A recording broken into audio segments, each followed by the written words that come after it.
নমস্কার বন্ধুরা, প্রিয়াস কিচেনের আরও একটি নতুন পর্বে আপনাদের সকলকে স্বাগত জানাই।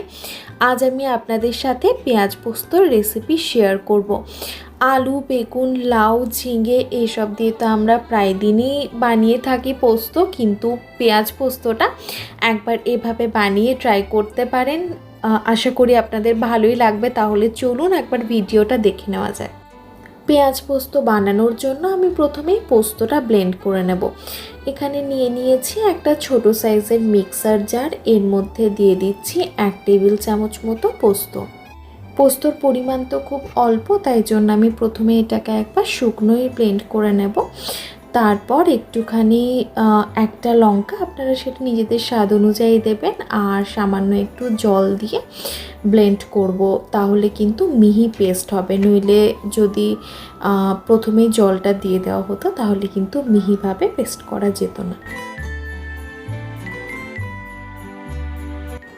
এবারে আমি পোস্তটাই রান্না করে নেব, যার জন্য কড়াই ভালো মতো গরম করে নিয়ে দিয়ে দিলাম 1 টেবিল চামচ মতো সরষের তেল।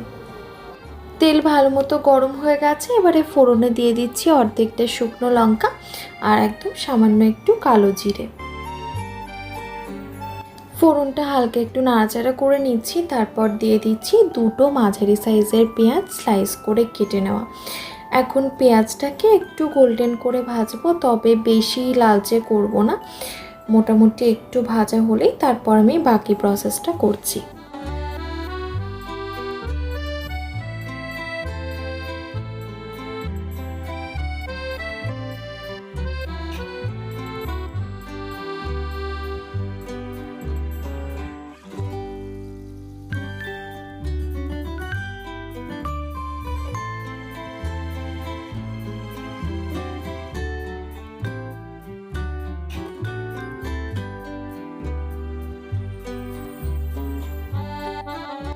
এবার দিয়ে দিচ্ছি একটা মাঝারি সাইজের টমেটোর 4 ভাগের 1 ভাগ। পোস্ততে যদি টমেটোটা দেওয়া হয় তাহলে কিন্তু কালার বেশ ভালো আসে, আর সাথে টেস্টও বেশ ভালো লাগে। এবার দিয়ে দিচ্ছি স্বাদ অনুযায়ী লবণ।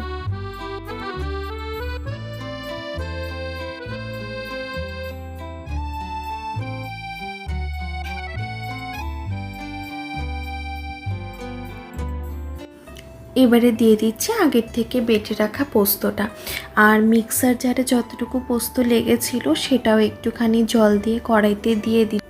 এই সময় লো টু মিডিয়াম ফ্লেমে রান্না করতে থাকবো যতক্ষণ না একটু ঘন হয়ে পোস্তটা ভালো মতো রান্না হচ্ছে আর সাইড থেকে তেল ছেড়ে আসছে ততক্ষণ।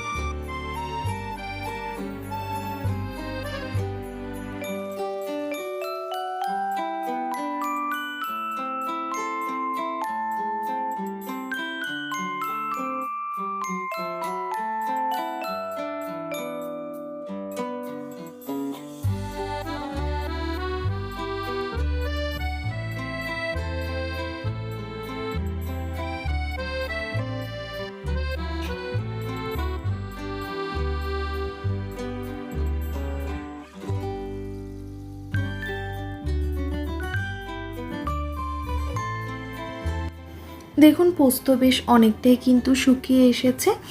এবারে দিয়ে দিলাম একটা কাঁচা লঙ্কা। আপনারা চাইলে কিন্তু একটুখানি সরষের তেলও দিতে পারেন, কিন্তু আমি আর দিচ্ছি না। বাস এইভাবে কিন্তু আপনারা পেঁয়াজ পোস্ত বানিয়ে নিতে পারেন, যেটা খুব কম সময়ে হয়ে যায় আর খেতেও দারুণ লাগে। তাহলে চলুন আজ এই পর্যন্তই। আবারও দেখা আবার অন্য একটা ভিডিও নিয়ে। ধন্যবাদ, ভালো থাকবেন।